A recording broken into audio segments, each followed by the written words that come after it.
ಪೌರಾಣಿಕ ಕಥೆ ಏನಾದ್ರು ಮಾಡೋ ಪ್ಲಾನ್ ಇದೆ ಸರ್? ಪೌರಾಣಿಕ ಇಲ್ಲ, ಅದು ಮೈಸೂರು ಮಹಾರಾಜರ ಬಗ್ಗೆ ಯಾರು ನಿರ್ಮಾಪಕರು ಬಂದಿದ್ದಾರೆ, ಅದು ಮಾಡಬೇಕಂತ ಖಂಡಿತ ಅದು ಆಸೆ ಇದೆ, ಕನಸು ಕೂಡ ಇದೆ. ಅದು ಮುಂದಿನ ದಿವಸಗಳಲ್ಲಿ ಆಗ್ಬೋದು. ಯಾಕೆಂದರೆ ಟಿಪ್ಪು ಸೀರಿಯಲ್ನಲ್ಲಿ ಅವರು ಬೇರೆ ರೀತಿಯಲ್ಲಿ ತೋರಿಸಿದ್ರು ಮೈಸೂರು ಮಹಾರಾಜರನ್ನ, ಅದು ಬೇರೆ ಆ್ಯಂಗಲಲ್ಲಿ ತೋರಿಸಿದ್ದಾರೆ. ಅದು ಸರಿ ಇಲ್ಲ ಅಂತ ಆ ಟೈಮಲ್ಲೇ ತುಂಬ ಟೀಕೆಗಳು ಬಂತು, ಟಿಪ್ಪಣಿಗಳು ಬಂತು.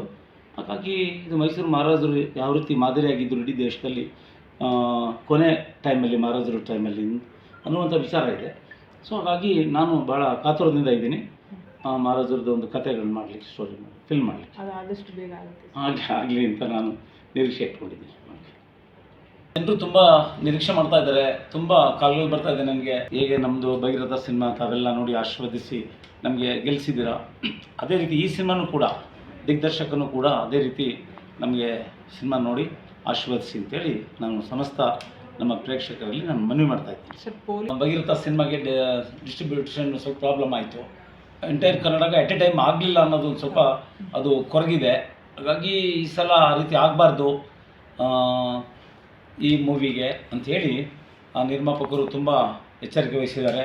ಡಿಸ್ಟ್ರಿಬ್ಯೂಷನ್ ಚೆನ್ನಾಗಿ ಮಾಡಬೇಕು ಮತ್ತು entire Karnataka at a time minimum at least 250 theatres ಆಗಲೇಬೇಕು ಅಂಥೇಳಿ ಅವರು ಈಗ ವರ್ಕೌಟ್ ಮಾಡ್ತಾ ಇದ್ದಾರೆ.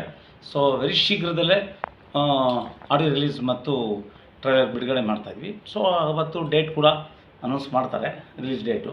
ಸೊ ಹಾಗಾಗಿ ಭಾಳ ನಿರೀಕ್ಷೆ ಇಟ್ಕೊಂಡಿದ್ದಾರೆ ನಮ್ಮೆಲ್ಲ ಅಭಿಮಾನಿಗಳು ಕೂಡ ತುಂಬ ಈ ಸಿನಿಮಾ ಬಗ್ಗೆ. ಇದು ಮೋಸ್ಟ್ ಆಫ್ ದಿ ತುಂಬ ಸೀನ್ಸ್ ಎಲ್ಲ ಔಟ್ ಆಫ್ ಕಂಟ್ರಿ ತೆಗೆದಿರೋದ್ರಿಂದ ಸ್ವಲ್ಪ ಸ್ಟೋರಿ ಅಲ್ಲೇ ರನ್ ಆಗುತ್ತೆ. ಹಾಗಾಗಿ ತುಂಬ ನಿರೀಕ್ಷೆ ಇಟ್ಕೊಂಡಿದ್ದಾರೆ. ಸೊ ನಾನು ಕೂಡ ಪ್ರೇಕ್ಷಕರಲ್ಲಿ ಮನವಿ ಮಾಡ್ತಾಯಿದ್ದೀನಿ. ವೇಷ ಹಾಕ್ಕೊಂಡಿದ್ದೀರಾ, ಏನು ಸರ್ ತುಂಬ ಕುತೂಹಲ ಮೂಡಿಸುತ್ತೆ. ನೋಡಿ, ಸಾರ್ವಜನಿಕರಲ್ಲಿ ಸಮಾಜದಲ್ಲಿ ಏನಿದೆ ಅಂತಂದರೆ ಪೊಲೀಸ್ ಅಂದರೆ ಕೆಟ್ಟವರು, ಎಲ್ಲ ಒಂದೇ ರೀತಿ ಇದ್ದಾರೆ ಅಂತ, ಎಲ್ಲ ಭ್ರಷ್ಟಾಚಾರ ಇದೆ ಅಂತ. ಖಂಡಿತ ಆ ರೀತಿ ಇರಲ್ಲ. ಇವತ್ತು ಇಡೀ ಭಾರತ ದೇಶದಲ್ಲಿ ಕರ್ನಾಟಕ ಪೊಲೀಸ್ ಅಂದರೆ ಒಂದು ಒಳ್ಳೆಯ ಹೆಸರಿದೆ. ಅದನ್ನು ಇಲ್ಲಿ ನಮ್ಮ ನಿರ್ದೇಶಕರು ಸ್ವಲ್ಪ ಹೈಲೈಟ್ ಮಾಡಿದ್ದಾರೆ. ಕರ್ತವ್ಯ ಪೊಲೀಸ್ದು ಯಾವ ರೀತಿ ಇದೆ ಅಂತೇಳಿ ಮಾಡಿದ್ದಾರೆ. ಹಾಗಾಗಿ ಅದು ನನಗೇನೋ ಭಾಳ ಆ ಯೂನಿಫಾರ್ಮ್ ಹಾಕೊಂಡ ತಕ್ಷಣ ಏನೋ ಒಂದು ರೀತಿ ರೋಮಾಂಚನ, ಆ ಒಂದು ಆ್ಯಕ್ಟ್ ಮಾಡಲಿಕ್ಕೆ ನನಗೆ ಗೊತ್ತಿಲ್ಲದೆ ಆ ರೀತಿ ಒಳ್ಳೊಳ್ಳೆ ಡೈಲಾಗ್ಸು ಅದೆಲ್ಲ ಅದ್ಭುತವಾಗಿ ಬಂದುಬಿಟ್ಟಿದೆ ಅದು ಸಿನಿಮಾ. ಇದು RR ಮೂವಿನ ಏನು ಸರ್?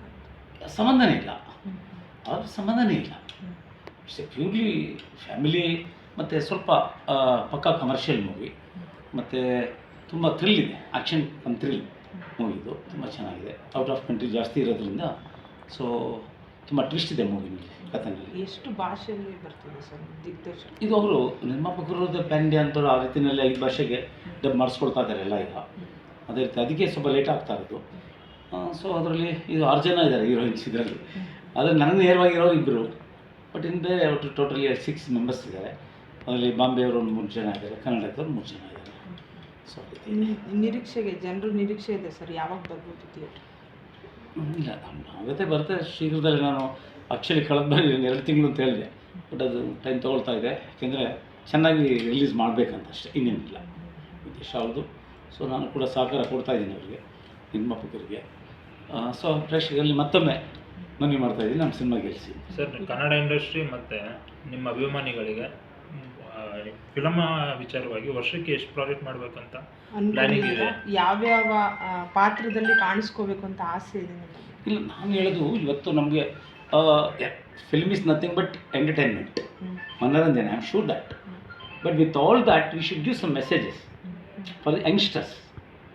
ಈಗ ನಮ್ಮ ಭವ್ಯ ಭಾರತ ದೇಶ ಯಾವ ರೀತಿ ಇರಬೇಕು ಅನ್ನೋದಕ್ಕೆ ಯುವಶಕ್ತಿನೇ ಕಾರಣ. ಯುವಶಕ್ತಿ ತುಂಬ ಸ್ಟ್ರಾಂಗ್ ಇರಬೇಕು. ಇವತ್ತು ಅವರು ಶಕ್ತಿಯುತರಾಗಬೇಕು, ಸ್ಫೂರ್ತಿ ಕೊಡಬೇಕು ನಾವು ಅವ್ರಿಗೆ, ಯಾವುದೇ ಕ್ಷೇತ್ರದಲ್ಲಿರಲಿ ಅವರು.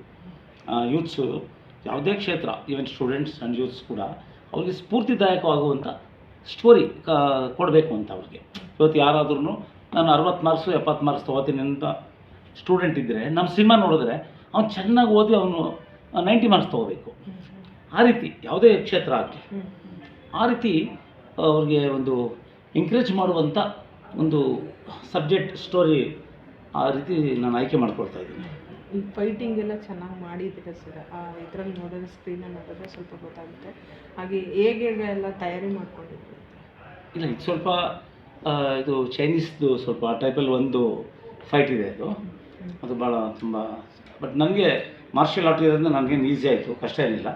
But all fighters from outside ಎಲ್ಲ ನೇಪಾಳೀಸ್ ಬಂದು ಎಲ್ಲ ಮಾಡಿದ್ದಾರೆ. ಒಂದು ಫೈಟು ಅದ್ಭುತವಾಗಿದೆ. ಸೊ ಪೌರಾಣಿಕ ಕಥೆ ಏನಾದ್ರು ಮಾಡೋ ಪ್ಲಾನ್ ಇದೆ ಸರ್? ಪೌರಾಣಿಕ ಇಲ್ಲ, ಅದು ಮೈಸೂರು ಮಹಾರಾಜರ ಬಗ್ಗೆ ಯಾರು ನಿರ್ಮಾಪಕರು ಬಂದಿದ್ದಾರೆ, ಅದು ಮಾಡಬೇಕಂತ ಖಂಡಿತ ಅದು ಆಸೆ ಇದೆ, ಕನಸು ಕೂಡ ಇದೆ. ಅದು ಮುಂದಿನ ದಿವಸಗಳಲ್ಲಿ ಆಗ್ಬೋದು. ಯಾಕೆಂದರೆ ಟಿಪ್ಪು ಸೀರಿಯಲ್ನಲ್ಲಿ ಅವರು ಬೇರೆ ರೀತಿಯಲ್ಲಿ ತೋರಿಸಿದ್ರು ಮೈಸೂರು ಮಹಾರಾಜರನ್ನ, ಅದು ಬೇರೆ ಆ್ಯಂಗಲಲ್ಲಿ ತೋರಿಸಿದ್ದಾರೆ. ಅದು ಸರಿ ಇಲ್ಲ ಅಂತ ಆ ಟೈಮಲ್ಲೇ ತುಂಬ ಟೀಕೆಗಳು ಬಂತು, ಟಿಪ್ಪಣಿಗಳು ಬಂತು. ಹಾಗಾಗಿ ಇದು ಮೈಸೂರು ಮಹಾರಾಜರು ಯಾವ ರೀತಿ ಮಾದರಿಯಾಗಿದ್ದರು ಇಡೀ ದೇಶದಲ್ಲಿ ಕೊನೆ ಟೈಮಲ್ಲಿ, ಮಹಾರಾಜರ ಟೈಮಲ್ಲಿ ಅನ್ನುವಂಥ ವಿಚಾರ ಇದೆ. ಸೊ ಹಾಗಾಗಿ ನಾನು ಭಾಳ ಕಾತುರದಿಂದ ಇದ್ದೀನಿ ಮಹಾರಾಜರದ್ದು ಒಂದು ಕಥೆಗಳನ್ನ ಮಾಡಲಿಕ್ಕೆ, ಸ್ಟೋರಿ ಮಾಡಿ ಫಿಲ್ಮ್ ಮಾಡಲಿಕ್ಕೆ. ಅದು ಆದಷ್ಟು ಬೇಗ ಆಗುತ್ತೆ. ಆಗಲಿ ಅಂತ ನಾನು ನಿರೀಕ್ಷೆ ಇಟ್ಕೊಂಡಿದ್ದೀನಿ. Nandini, Bharat news TV, Mysuru.